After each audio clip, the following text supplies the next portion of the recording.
Cognizant of the fact that it has been 2 years since workers in the public sector were granted increases in their wages and salaries, the Guyana Public Service Union has made many attempts to engage the Public Service Ministry to initiate negotiations on the matter. This has, however, all proved futile according to the union.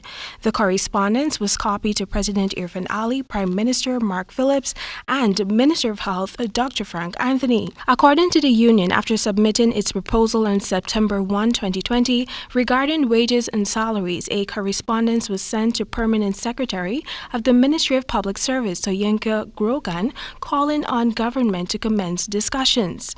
2 months later, the union's representatives were called to a meeting with a government delegation led by Minister of Public Service Sonia Parag, who allegedly informed the union that she has no mandate to discuss wages, salaries, and allowances with them. Gpsu said on February 3 of this year it submitted to the government proposals for increases to be considered for inclusion in the 2021 budget, all of which were ignored. The budget has since been debated and passed. During a press conference on Wednesday, the Guyana Public Service Union demanded that the government upholds the collective bargaining agreement on such matters. First, Vice President Don Gardiner indicated that the union has brought the matter to the attention of President Irfan Ali by way of letter dated March 16th and is optimistic that he will lead the charge in the commencement of the consultations. The union is hopeful that unlike the difficult and disruptive experiences in the past, that on this occasion, this exercise would be objective, rational, and satisfactory concluded.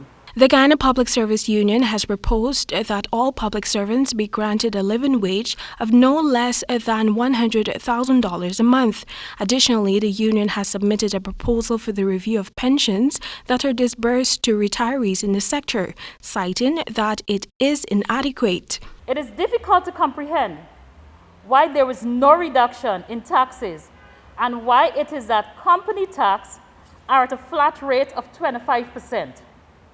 Lower than PAYE, lowest level, which is 28%, and increases to 40% after the next $120,000, approximately on additional earnings.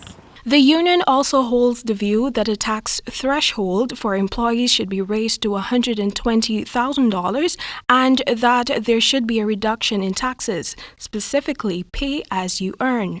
Patrick Yard, the union's president, highlighted that the representative body is also agitating the monthly payment of risk allowances for frontline healthcare workers, with effect from March 2020. We were shocked with the pittance that were given to these persons.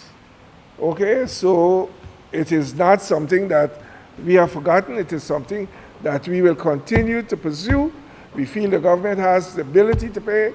We feel that it is fully merited and it is affordable and it should be paid. He divulged that the union was disappointed with the inadequate amount of monies paid to healthcare staff during the last quarter of 2020.